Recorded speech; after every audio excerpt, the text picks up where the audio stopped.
Yo'q dedimi, bo'ldi bir marta. Nima qilib o'zini prishla, в тот день спросила hammasidan so'ramabdi. Hammasini familiyasini o'qib so'rabdi 7 ta bolani. O'zi remontga nima uchun pul yig'ilyapti, bo'pti? Savol sizga. Remontga ham bo'pti, siz. Yo'q, men bermayman emas. Yo'q.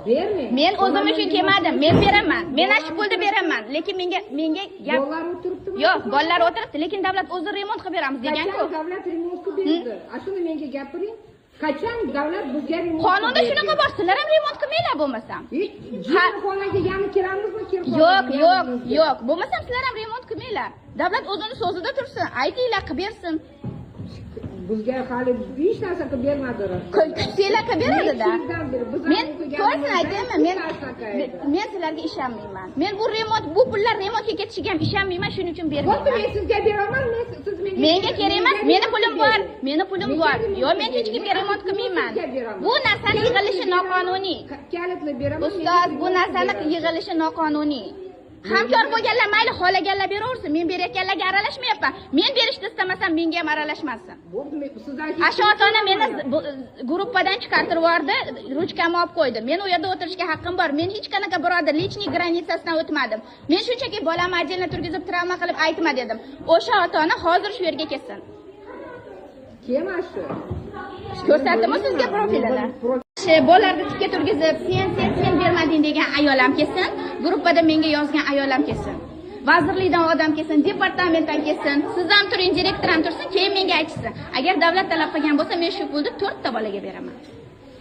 Spokойно, Inna, tugataylik. Yo'q, siz endi nimaga unaqa deb olyapsiz? Meni spokойно, men ham men sizni to'g'ri tushunaman, men o'qituvchini hurmat qilaman. Meni sizga e'tirozim yo'q. Siz majburiy emas degansiz. U ota-onalar meni уже tinchligimni buzib oldi. Men uyda o'tira olmayman bu ahvolda.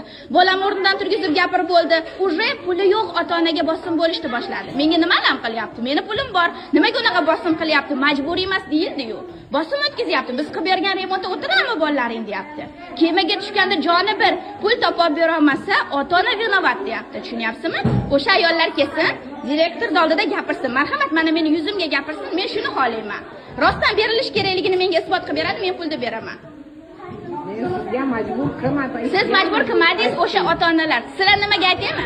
Siz majbur qilmaysiz, ati ota-onalarni ko'p qo'yasizlar shunaqa qilib. Chunki biror narsa bo'lsa chekkaga chiqib olish uchun, to'g'rimi? Nimaga ular bo'lmasa bunaqa zastavit qilyapti? Men hech kimdan bir marta bolalardan so'radimmi men? Shukrona aytdimmi? Siz so'ramaganingizni bilaman. Siz ustoz sifatida aytyapman. O'sha ota-onani shu yoqqa chaqirib bering. Menda nomeri yo'q. Iltimos qilib so'rayapman. Sizga e'tirozim yo'q. Siz hammani taniysiz-ku, e'tirozim yo'q. O'sha hamma kambag'al puli yo'q bolalarni izza qilayotgan ota-onani men yuzini ko'rib qo'yay.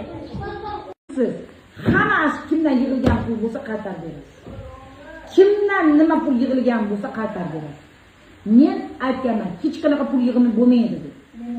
Remont bo'lmasa ashsin. Bitta homiy o'zi ravnoyam o'zi qilib qo'yaveradi. Bitta emulsiya ketadi. Mana maktabda nimasiman deysiz. Joylar gigiyena bo'yicha bo'lsa ham. Men bu narsani sizlarga ogohlantirganman. Bu yerda ota-onalar, yosh ota-onalar bir-biriga urushsin. Yo manaqa demaganman. Bir-biri bilan tushunsa, bular homiy topib qilsin degan joyimiz bor. Asayol kerak emas. Asayol kim edi? Meni bolam o'rnidan turgizib, yana 7 ta bolani ism familiyasini o'qib, senlar remontga bermading degan. Men keldim, nima topshirgan, ko'rsatgan, kim berganini nima qildim, keldim. Endi sizni gruppada bor yo'qligingizni bilganman. Hammaga bir qator aytiladi. Yozib bormi, majbur emas deb gruppada ham yozganman. Kim nima aytib chiqdi, momo so'rab ko'ring. Tushunmas deganimdan keyin mumkin emas, qilmasin. Yo, to'xtab turinglar. Hozir mana unaqa provokatsiya qilmanglar-da meni. Yig'lab, men hech narsa demadim. Men bularga adovatim ham yo'q. Hozir men nimaga bu yerda krayniy bo'lyapman? Yil boshida jurnal olib berdi o'dinglar. Men ham homiy bo'lib olib berdimmi?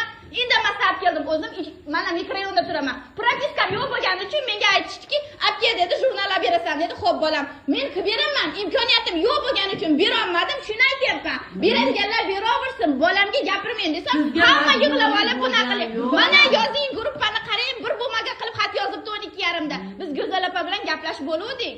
Meni g'ashim kelmaydimi? Men Gulnor opani yig'latgani kelmadi. Meni 2 ta bolam mana shu ayolni qo'lida o'qiydi. Hozir men bu yerda hammasini yomon bo'lib, как будто hammani kavlab ketadigan odamga chiqib qoldim. Murojaat qilgani keldingizmi?